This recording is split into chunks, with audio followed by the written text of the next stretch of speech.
നമസ്കാരം. ഹലോ ഡോക്ടറിലേക്ക് സ്വാഗതം. പാലിയേറ്റീവ് കെയർ രംഗത്ത് ലോകത്തിന് തന്നെ മാതൃകയാണ് കേരളം. അത് ലോകാരോഗ്യ സംഘടനയും അംഗീകരിച്ച വിഷയമാണ്. ഈ വിഷയത്തെക്കുറിച്ചാണ് ഹലോ ഡോക്ടർ ഇന്ന് സംസാരിക്കുന്നത്. ഹലോ ഡോക്ടറിൽ ഇന്ന് നമ്മളോടൊപ്പം ചേരുന്നത് തൃശൂർ ഗവൺമെൻറ് മെഡിക്കൽ കോളേജിലെ പെയിൻ ആൻഡ് പാലിയേറ്റീവ് കെയർ ഫിസിഷ്യനായ ഡോക്ടർ എം ബിന്ദുവാണ്. ഡോക്ടർ, ഹലോ ഡോക്ടറിലേക്ക് സ്വാഗതം.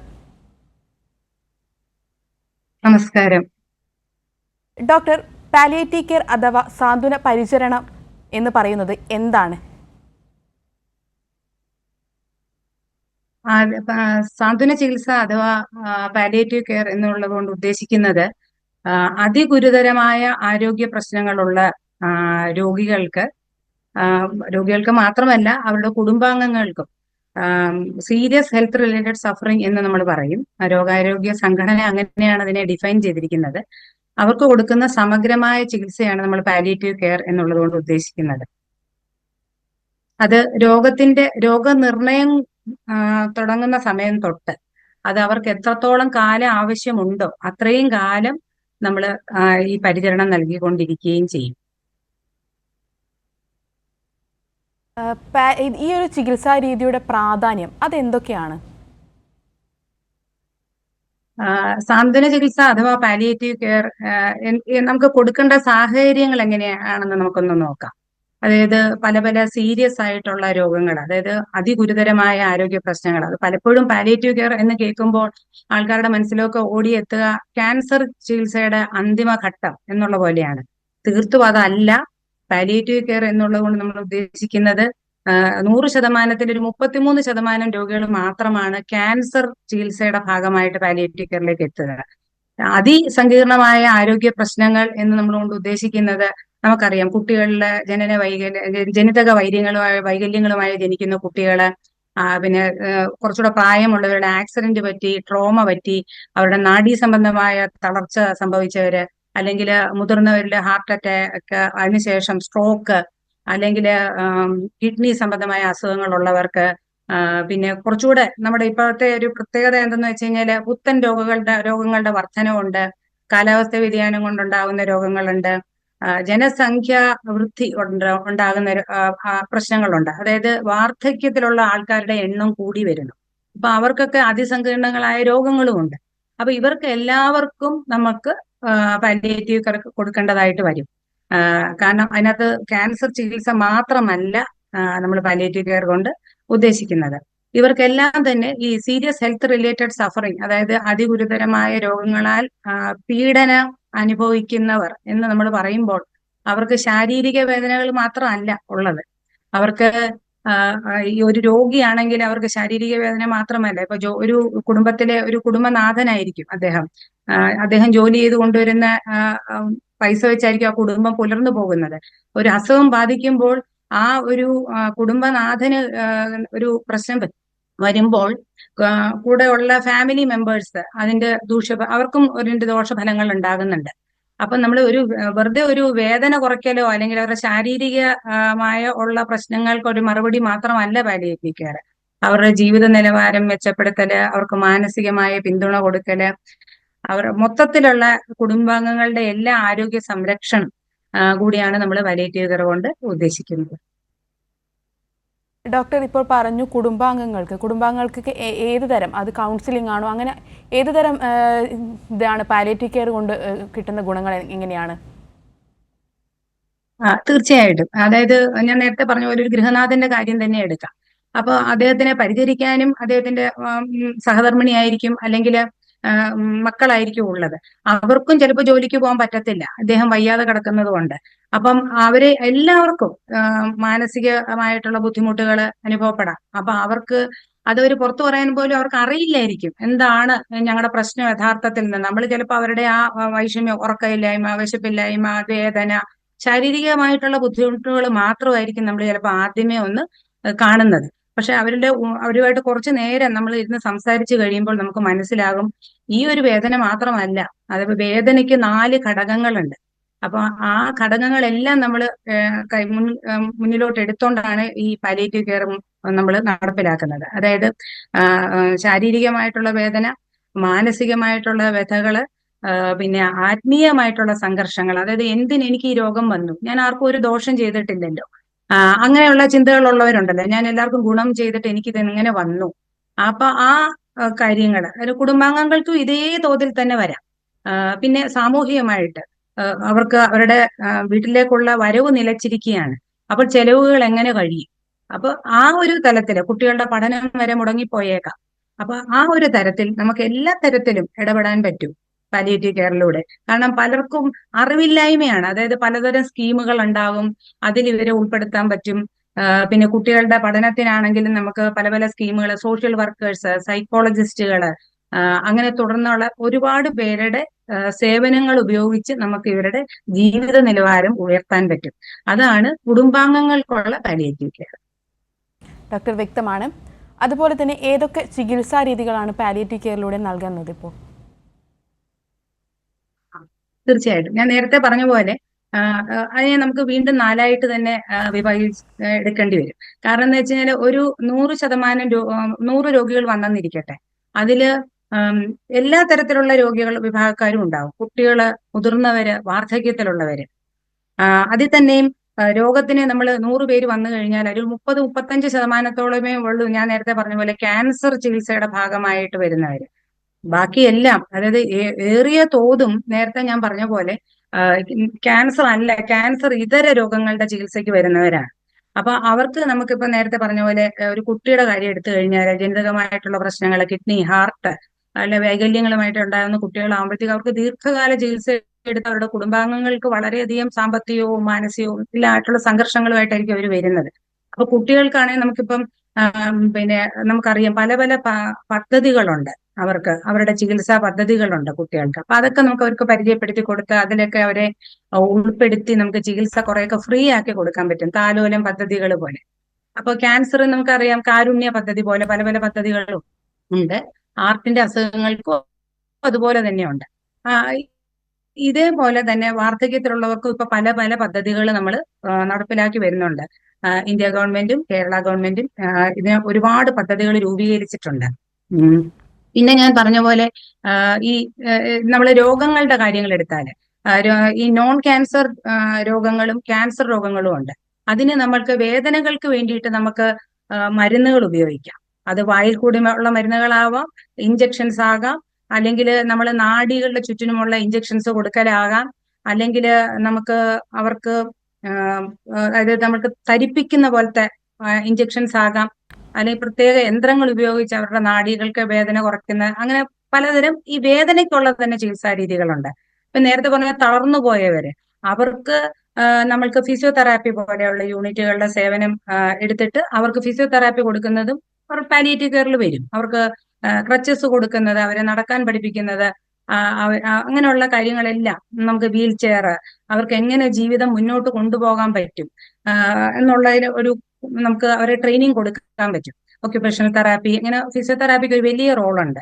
അതുപോലെ മാനസികമായിട്ടുള്ള തളർന്നു പോയവർ, ഒരിക്കലും നമ്മൾ ആരും തന്നെ സീരിയസ് ആയിട്ടുള്ള ഒരു അസുഖം വരുമ്പോൾ നമ്മൾ സന്തോഷത്തോടു കൂടി അല്ലല്ലോ അതിനെ വരവേൽക്കുന്നത്. നമുക്ക് തീർച്ചയായിട്ടും ഭയങ്കര ബുദ്ധിമുട്ടുകൾ നമ്മൾ ഫേസ് ചെയ്യും. അപ്പൊ ആ സമയത്ത് നമുക്ക് മാനസിക സംഘർഷം കുറയ്ക്കാൻ വേണ്ടിയിട്ട് നമുക്ക് സൈക്കോളജിസ്റ്റുകളുടെയും സൈക്കാട്രി ഡിപ്പാർട്ട്മെന്റിന്റെയും സേവനം നമുക്ക് ഉപയോഗപ്പെടുത്താൻ പറ്റും.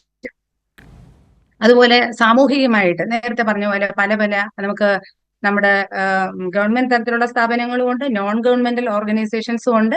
അവരെയൊക്കെ നമുക്ക് ഇതിനകത്ത് ഉൾപ്പെടുത്തി ഇവർക്ക് രോഗിക്ക് മാത്രമല്ല രോഗിയുടെ ബന്ധുക്കൾക്കും സേവനങ്ങൾക്ക് നൽകാൻ പറ്റും. അതിനെയൊക്കെ നമുക്ക് കുറച്ചുകൂടെ വിശദമായി പറയാം. ശരി ഡോക്ടർ, വ്യക്തമാണ്. അതുപോലെ തന്നെ നമ്മളിപ്പോൾ സംസാരിച്ചു ക്യാൻസർ എന്ന രോഗം വരുമ്പോൾ ഏതൊരു ഘട്ടത്തിലാണ്, ക്യാൻസറിന്റെ ഏത് ഘട്ടത്തിലാണ് പാലിയേറ്റീവ് ചികിത്സ സാധ്യമാവുന്നത്? അതാണ് ക്യാൻസർ ഡയഗ്നോസ് ചെയ്യുക, അതായത് കണ്ടുപിടിക്കുന്ന ആ സമയം തൊട്ട് നമുക്ക് പാലിയേറ്റീവ് കെയർ കൊടുക്കണം. നമ്മുടെയൊക്കെ ധാരണ പാലിയേറ്റീവ് കെയർ എന്ന് കേൾക്കുമ്പോഴേ ആൾക്കാർക്ക് ഒരു ഭീതിയാണ് അല്ലെ, അതായത് ഇനി ഒന്നും ചികിത്സയ്ക്കില്ല, ചികിത്സ കഴിഞ്ഞു, അതുകൊണ്ട് പാലിയേറ്റീവ് കെയറിൽ പോകാൻ പറഞ്ഞു. ഒരിക്കലും അങ്ങനെയല്ല നമ്മൾ അതിനെ കാണേണ്ടത്. പാലിയേറ്റീവ് കെയർ രോഗനിർണയം തൊട്ട് രോഗിയുടെ ഒപ്പം നമ്മൾ സഞ്ചരിക്കുന്നു. ചികിത്സയിലുടനീളം അവർക്ക് പറ്റാവുന്ന എല്ലാ ചികിത്സകൾക്കും നമ്മൾ മാർഗദർശികളായിട്ട് ഇരിക്കാൻ പറ്റും, നമ്മൾക്ക് ചെയ്തു കൊടുക്കാൻ പറ്റും കാര്യങ്ങളൊക്കെ. അതായത് നമ്മൾ അതിനകത്തെ ഒരു അടിസ്ഥാന തത്വം തന്നെയാണ്, നമ്മൾ എന്ത് ചികിത്സ ചെയ്ത് ഗുണം ചെയ്യാൻ പറ്റുമോ അത് നമ്മൾ ചെയ്തിരിക്കണം. അതിനുശേഷമാണ് നമ്മൾ വേദന സംഹാരികളിലോട്ടും ഒക്കെ പോവുക തന്നെയുള്ളൂ. ഇപ്പൊ സർജറി വേണ്ടതാണെങ്കിൽ നമ്മൾ സർജറി കൊടുക്കണം, ചെയ്തിരിക്കണം. റേഡിയേഷൻ കൊടുക്കേണ്ടതാണ്, റേഡിയേഷൻ കൊടുത്തിരിക്കണം. കീമോതെറാപ്പി വേണ്ടതാണ്, കീമോതെറാപ്പി കൊടുത്തിരിക്കണം. അതെല്ലാം കൊടുത്തതിന്റെ ഒപ്പം അവർക്ക് വേദന അവരെ കാർന്ന് തിന്നുന്നുണ്ടെങ്കിൽ തീർച്ചയായിട്ടും നമ്മൾ വേദന സംഹാരികളും ഒട്ടും മടിക്കാതെ തന്നെ അവർക്ക് കൊടുത്തിരിക്കണം. കാരണം വേദന വളരെ ഒരു വിഷമം ഉണ്ടാക്കുന്ന കാര്യമാണ് അല്ലെ. അപ്പൊ ഏതൊരു പൗരനും വേദന ആകാനുള്ള ഒരു റൈറ്റ് ഉണ്ടെന്നാണ് നമ്മൾ പറയുന്നത്. അവർക്ക് പെയിൻ റിലീഫ് ഏതൊരു പൗരന്റെയും റൈറ്റ് ആണ്. അപ്പൊ നമുക്ക് അവർക്ക് വേദന സംഹാരികൾ നിഷേധിക്കാൻ ഒരിക്കലും പാടില്ല. അപ്പൊ നമ്മുടെ രാജ്യത്ത് മോർഫിൻ പോലെയുള്ള മരുന്നുകളുടെ ഉൽപാദനം കയറ്റി അയക്കപ്പെടുന്ന സ്ഥലമാണ്. അതാണ് അതിന്റെ വിരോധാഭാസം. നമ്മുടെ രാജ്യത്ത് 3 സ്റ്റേറ്റുകളിൽ, രാജസ്ഥാന്, ഉത്തർപ്രദേശ് അങ്ങനെ തുടങ്ങിയ സ്റ്റേറ്റുകളിൽ ഇത് വൻതോതിൽ കൃഷി ചെയ്യുകയും കയറ്റി അയക്കപ്പെടുകയും ചെയ്യുന്നുണ്ട് വിദേശ രാജ്യങ്ങളിലേക്ക്. പക്ഷെ നമ്മുടെ രാജ്യത്ത് വെറും 4% താഴെയുള്ള രോഗികൾക്ക് മാത്രമാണ് മോർഫിൻ പോലെയുള്ള അതിമനോഹരമായ മരുന്നെന്ന് എനിക്ക് പറയേണ്ടി വരും. കാരണം അത്രത്തോളം അത് വേദന സംഹാരിയായിട്ട് പ്രവർത്തിക്കുന്നുണ്ട്. ആ മരുന്നുകളെ കുറിച്ചുള്ള അറിവും അതിന്റെ യൂട്ടിലൈസേഷൻ, അതായത് ഉപയോഗിക്കലും വളരെയധികം നമ്മുടെ നാട്ടിൽ കുറവാണ്. അപ്പൊ അതിന്റെ ഒരു അവബോധവും ഇനി ഉണ്ടാകേണ്ടിയിരിക്കുന്നു.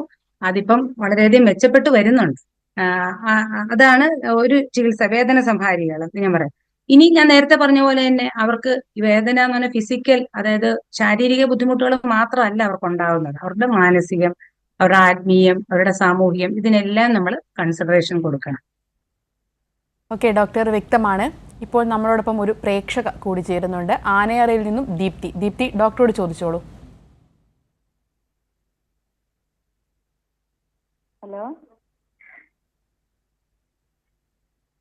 Hello doctor. ദീപ്തി ചോദിച്ചോളൂ. ഡോക്ടർ, ഞാൻ എൻ്റെ അച്ഛന് വേണ്ടിയിട്ടാണ് വിളിക്കുന്നത്.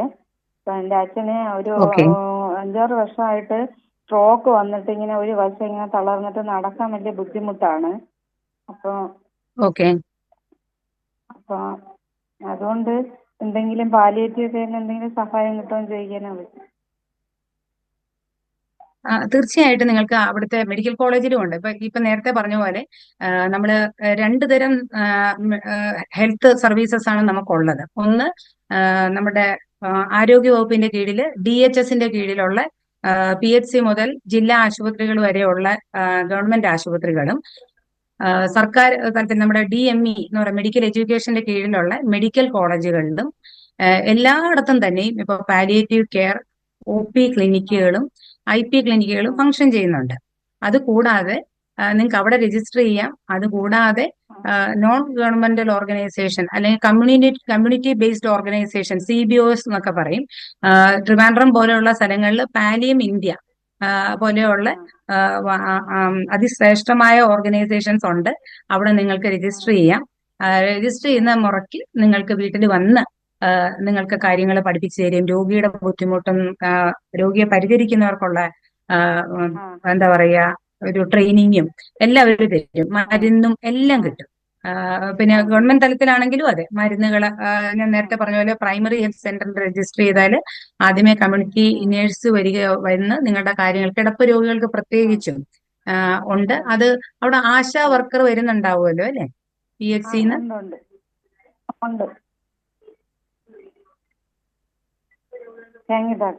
ഉണ്ട് ഡോക്ടർ. ആരോഗ്യ വകുപ്പിലെ പ്രവർത്തകരുണ്ടാവും ആ കമ്മ്യൂണിറ്റിയിൽ. അപ്പൊ അവര് വരുമ്പോൾ ഇതിനെക്കുറിച്ച് സംസാരിച്ചാൽ അവരത് രജിസ്റ്റർ ചെയ്യുകയും അതിന്റെ ബന്ധപ്പെട്ട ആരോഗ്യ പ്രവർത്തകർ അവിടെ വീട്ടിലെത്തി കാര്യങ്ങൾ പറഞ്ഞു തരികയും ചെയ്യും. ഓക്കെ ഡോക്ടർ, പ്രേക്ഷകയ്ക്ക് വ്യക്തമായെന്ന് കരുതുന്നു. ഡോക്ടർ, പാലിയേറ്റീവ് കെയർ ചികിത്സാ രംഗത്ത് കേരളം മാതൃകയാണ്. അത് ലോകാരോഗ്യ സംഘടന തന്നെ വ്യക്തമാക്കിയിട്ടുണ്ട്, അംഗീകരിച്ചിട്ടുമുള്ള കാര്യമാണ്. അങ്ങനെയാണെങ്കിൽ സർക്കാർ ഇപ്പോൾ നടപ്പാക്കിക്കൊണ്ടിരിക്കുന്ന പദ്ധതികൾ, പാലിയേറ്റീവ് കെയർ രംഗത്ത് പദ്ധതികൾ, അതെന്തൊക്കെയാണ്? ഇപ്പം ലോകോത്തര മാതൃകയാണ് കേരളം എന്ന് പറയാൻ തന്നെ കാരണം 2008 അന്നത്തെ ഗവൺമെന്റ് പാലിയേറ്റീവ് കെയർ പോളിസി ഇന്ത്യയിൽ ആദ്യമായിട്ട് രൂപം കൊണ്ടപ്പോൾ തന്നെ ആദ്യമായി നടപ്പിലാക്കിയ സ്റ്റേറ്റ് ആണ്.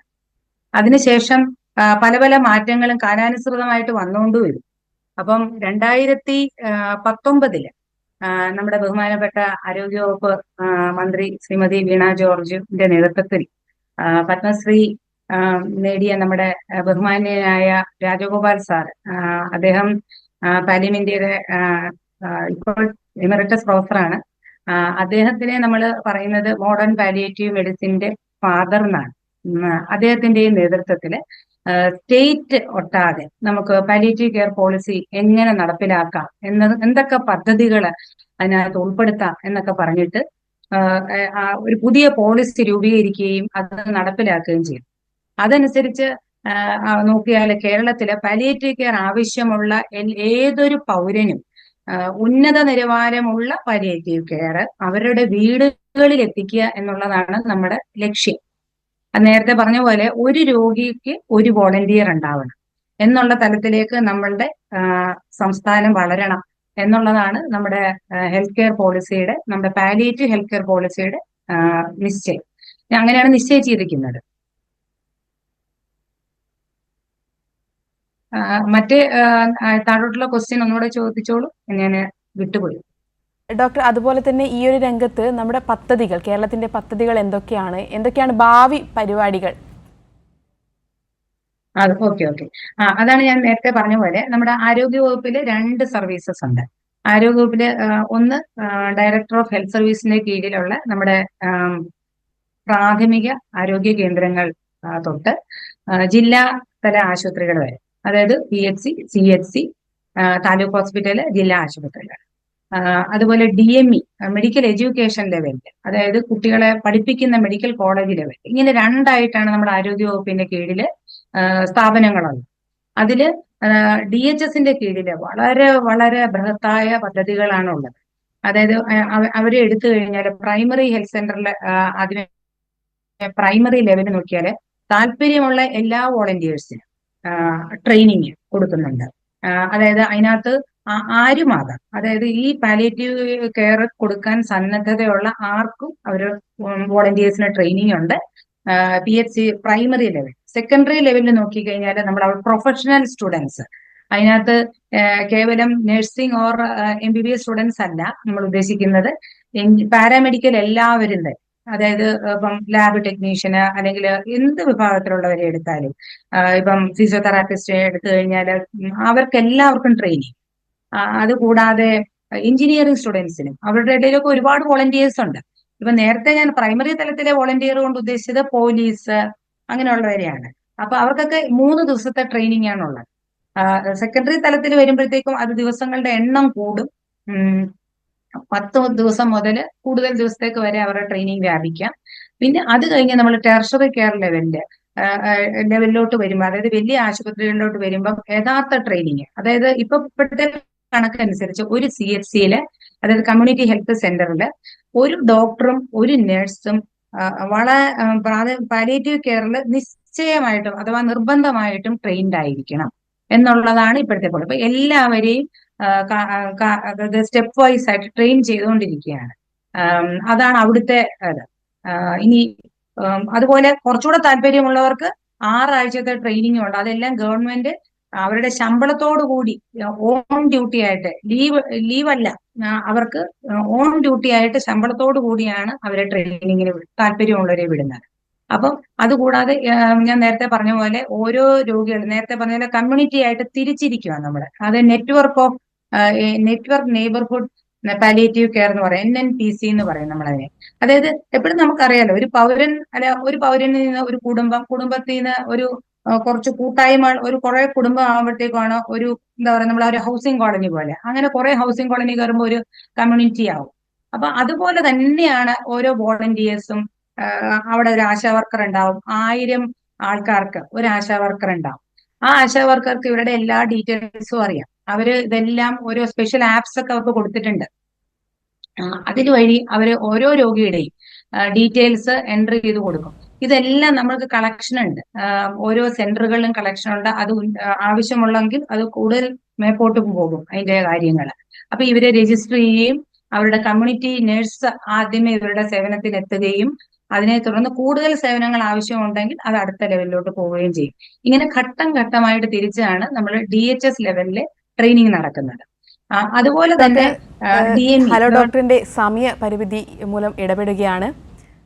പാലിയേറ്റീവ് കെയർ ചികിത്സാ രംഗത്തെ പ്രാധാന്യത്തെക്കുറിച്ചും സാന്ത്വന ചികിത്സാ രംഗത്തെക്കുറിച്ചുമാണ് നമ്മൾ ഹലോ ഡോക്ടർ ഇന്ന് ചർച്ച ചെയ്തത്. നന്ദി ഡോക്ടർ.